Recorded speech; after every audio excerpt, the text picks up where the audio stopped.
Viewers, অনেক মায়েদেরই প্রশ্ন থাকে আমার বাচ্চার ওজন বাড়ছে না, বাচ্চার রুচি কম, বাচ্চা কিছুই খেতে যাচ্ছে না, বাচ্চার ব্রেন ডেভেলপমেন্ট হয়তো বা কম হচ্ছে। তার জন্য সেসব মায়েদের জন্য আজকে ড্রাই ফ্রুটস বা মিক্সড বাদাম গুঁড়া কীভাবে তৈরি করে আপনার বাচ্চাকে খাওয়াতে পারেন এবং মনের সন্দেহ দূর করতে পারেন, ভিডিওটি দেখতে হলে পুরোটা দেখতে থাকুন। আসসালামু আলাইকুম। তো এখানে আমি পর্যাপ্ত পরিমাণে কাঠবাদাম এবং কাজু বাদাম নিয়ে নিয়েছি। তো আমার বাচ্চা যেহেতু চীনাবাদামে অ্যালার্জি আছে, তো আপনার বাচ্চা যে বাদামে অ্যালার্জি আছে সেই বাদামটা আপনারা না দিবেন।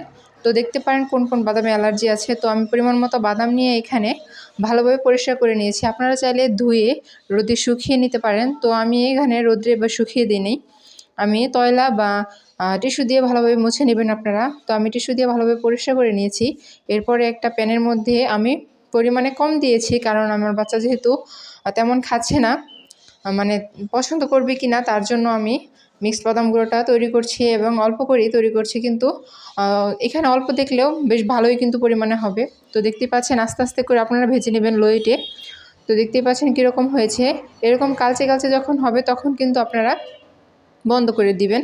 তো এই তো আমি ঠান্ডা করে নিয়েছি, এখানে একটা বাটিতে ঢেলে এই পরিমাণে হয়েছে।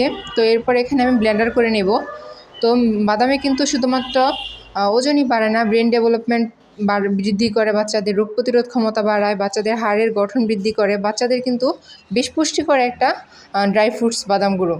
তো বাদাম গুঁড়ো কিন্তু দেখতেই পাচ্ছেন কীরকম হয়েছে।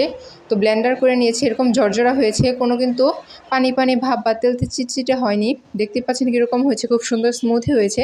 আপনারা চাইলে যে কোনো মিল্কশেকের মধ্যে বাদাম গুঁড়ো দিতে পারেন এবং আপেল পিউরি বা যে কোনো সুজির সাথে মিক্স করে দিতে পারেন, তাহলে কিন্তু পর্যাপ্ত পরিমাণে পুষ্টি পাবে। আসসালামু আলাইকুম।